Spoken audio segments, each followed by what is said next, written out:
प्रत्येक टप्प्यात पंतप्रधानांना आणावं लागतं, यातच मराठ्यांचा मोठा विजय आहे असं मनोज जरांगे म्हणाले। तर मनोज जरांगेंनी सरकारवर टीका केली आहे। अपक्ष महायुती महाविकास आघाडीला पाठिंबा दिलेला नाही, निवडणूक समाजाच्या जीवावर सोडलेली आहे असंही मनोज जरांगे पाटील यांनी म्हटलेलं आहे। मराठा आंदोलक मनोज जरांगे पाटील यांनी सत्ताधाऱ्यांवर पुन्हा एकदा हल्लाबोल केल्याचं पाहायला मिळतंय। लोकसभा निवडणुकीच्या प्रत्येक टप्प्यामध्ये पंतप्रधान मोदींना त्यांना आणावं लागतं, यातच मराठ्यांचा विजय आहे असं मनोज जरांगे पाटील म्हणाले।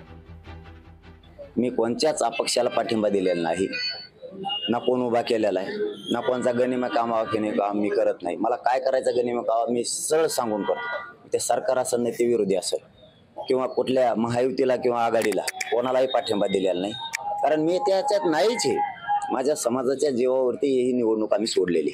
समाजाने ठरवायचं कोणाला पाडायचं आणि कोणाला नाही आणायचं। समाज पाडण्यात सुद्धा खूप मोठा विजय आहे। समाजानं ते लक्षात घ्यावं की पाडण्यातले मोठा विजय, यावेळेस पाडणाऱ्या बना, आपल्या मताची शक्ती दाखवा। एकजूट जी झाली त्याची भीती देशाला बसली, राज्याला नाही देशाला।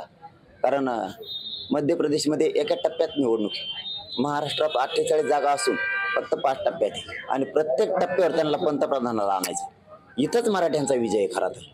त्यामुळे आपण एकजुटीला घाबरले, मात्र मताला भिले पाहिजे। लोकशाही मराठी ऐका, पहा, जागरूक रहा।